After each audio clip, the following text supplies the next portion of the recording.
जब हमारे founding fathers ने संविधान को बनाया और उन्होंने आरक्षण दिया, तो आरक्षण क्यों दिया गया? आरक्षण इसलिए दिया गया कि जस्टिस के लिए, इंसाफ के लिए उन कम्युनिटीज़ को जिनसे डिस्क्रिमिनेशन हुआ, अनटचेबिलिटी के शिकार हुए, वो लोग जिनको दबाया गया, तो जस्टिस देने के लिए रिजर्वेशन इसलिए नहीं दिया गया कि हेलो जी, तो अस्सलाम वालेकुम वरहमतुल्लाहि वबरकातुहू। Guys welcome back to my YouTube channel. Guys आज हम असदुद्दीन अवैसी और मनोज तिवारी की एक वीडियो है।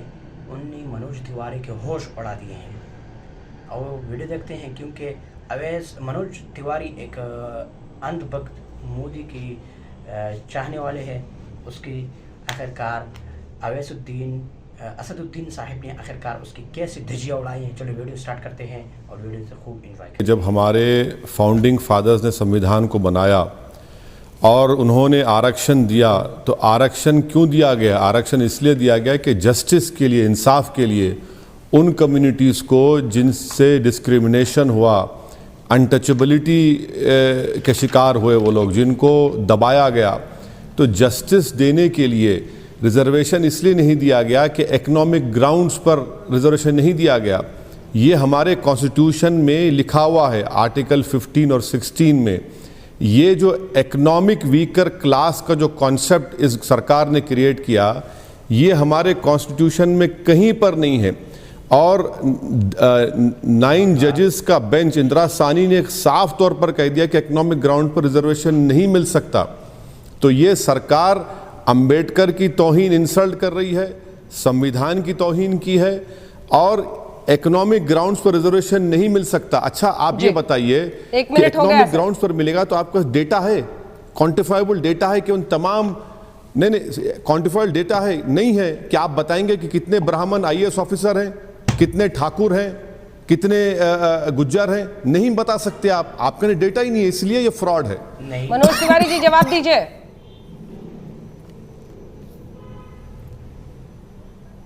उसके पास जवाब ही नहीं है। देखिए, मुझे एक बात समझ में नहीं आती है अंजना जी, कि जब जब संशोधन हुआ तो क्या वो संविधान का अपमान हुआ?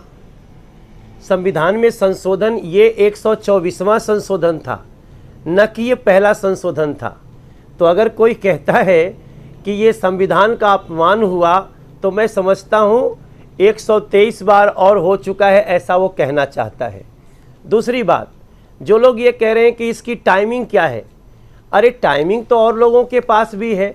हमने 4.5 पौने 5 वर्षों में लगभग 1000 ऐसे कानून बनाए हैं जो इस देश के लोगों के लिए है।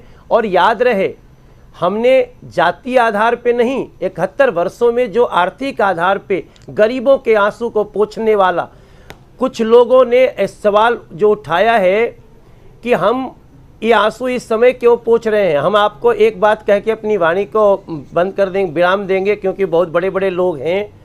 मैं उन सभी लोगों से पूछना चाहता हूं जो कहते हैं कि ये आरक्षण कोई फ़ायदा नहीं करेगा, किसका कोई फ़ायदा नहीं है, तो इसका मतलब वो SC को जो अभी तक आरक्षण मिला है उसका समर्थन नहीं करते, OBC को जो आरक्षण मिला उसका समर्थन नहीं करते।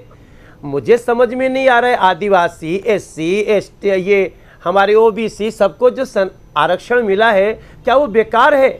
मैं समझता हूँ इसको हृदय से स्वीकार करिए। अटल जी ने कहा था, छोटे मन से कोई बड़ा नहीं होता, टूटे मन से कोई खड़ा नहीं होता।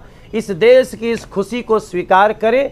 और मैं सबको धन्यवाद देना चाहता हूँ जिसने विरोध में भी बोली।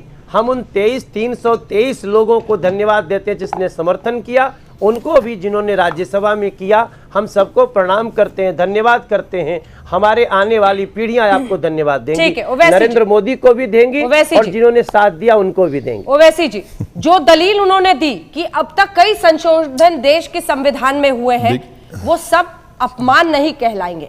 दूसरी महत्वपूर्ण बात, क्या आपको नहीं लगता है कि धीरे धीरे गरीबी ने एक बहुत बड़े वर्ग को इतना पिछड़ा कर दिया है? नौकरियां नहीं है, भूखमरी की कगार पर ऐसे लोग पहुंचे हुए हैं। उन तक मदद नहीं पहुंचनी चाहिए क्योंकि वो सवर्ण है।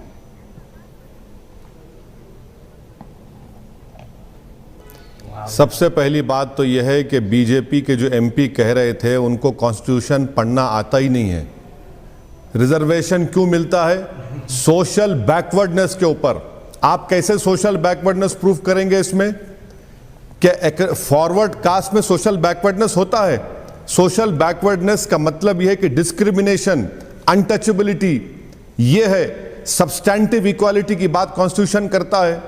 आप समझ ही नहीं पा रहे हैं भाई। संविधान में 125 मर्तबा अमेंडमेंट हुआ है, बिल्कुल हुआ है, और चैलेंज भी हुआ है।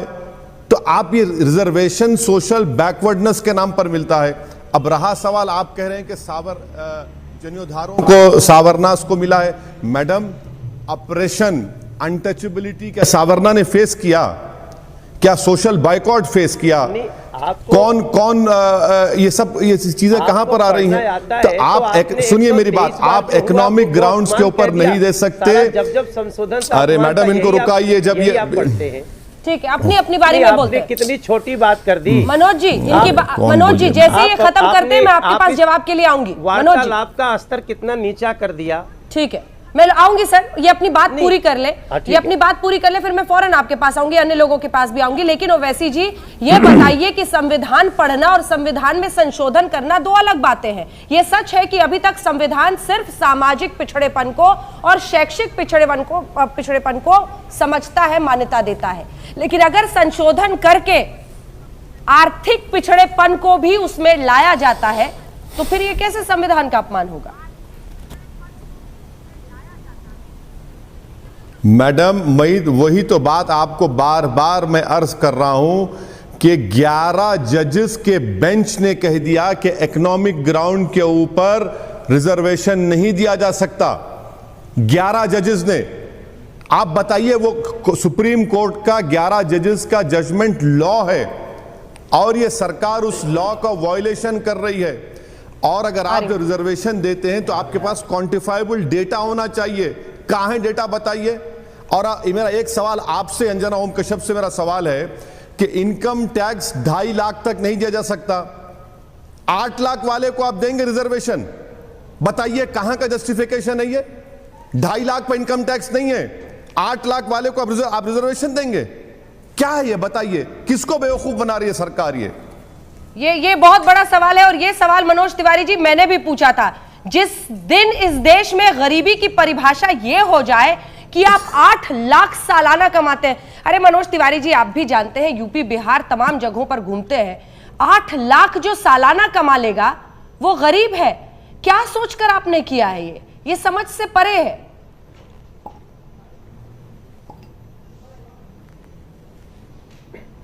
पहले तो अंजना जी, मैं अपने साथी जो संसद में मेरे साथी हैं, उन्होंने जिस प्रकार से वार्तालाप का स्तर छोटा किया ना, ये तो बड़ी खैर उसको छोड़ दीजिए। अभी इन्होंने जो भी इन्होंने बात कही, जैसे ही सवर्णों के गरीब लोगों को अधिकार दिया जाने लगा, इन लोगों को लगा कि लोगों को संविधान पढ़ना नहीं आता। ये संसद में बैठते हैं और इनको लगता है कि कोई कानून बनाने वाला जो संसद सर्वोच्च है उससे बड़े किसी जज की बात कर देंगे, किसी 11 जज की बात कर देंगे। इनको पता होना चाहिए कि संसद में बनाया हुआ कानून सर्वोच्च होता है और वो बनाने का अधिकार हम संसद में बैठे हुए लोगों का है।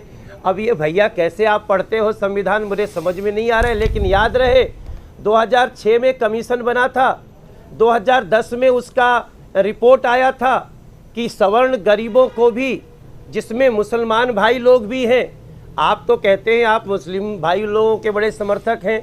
इस बार जब पहली बार मुस्लिम सवर्णों को भी, उनको भी 8 लाख तक के लोगों को दिया जा रहा है, आपको क्यों बुरा लग रहा है? मैं समझता हूं संविधान सबको पूरी आज़ादी देता है, लेकिन संविधान में संशोधन का अधिकार संसद को है और वही संसद ने किया है। मैं समझता हूं नरेंद्र मोदी जी ने जो काम कर दिया है वो ऐसे न जाने कितने लोगों को कुतर्क करने को ही विवश करेगा, ये तर्क नहीं कर सकता। ठीक है, हमारे आज की वीडियो जो कि मनोज तिवारी ने जैसा जवाब दी, जो आपने समझी होगी, जैसा कि मोदी जी ने तो कुछ भी नहीं किया, लेकिन फिर भी लोग मोदी जी को सपोर्ट कर रहे हैं। जो एक वीडियो है वो इंशाल्लाह उस पर मैं एक दिन रिएक्शन करूंगा, जो ध्रुव राठी की एक वीडियो है, brain wash in India. India में लोगों का कैसे ब्रेन वॉश किया गया, उन्हों में ये मनोज तिवारी भी दाखिल है। कैसे, जैसे उसको बिल्कुल ही पता है कि ये काम इन लोगों का गलत है, इन्होंने गलत किया, फिर भी उसके बावजूद भी मोदी जी को, बीजेपी को सपोर्ट कर रहा है। अगर आज की ये वीडियो आपको पसंद आए तो हमारे चैनल को जरूर सब्सक्राइब करें, बेल आइकन का प्रेस करें ताकि हमारे आने वाले खूबसूरत वीडियोस आप तक वक्त पर पहुँच सकें।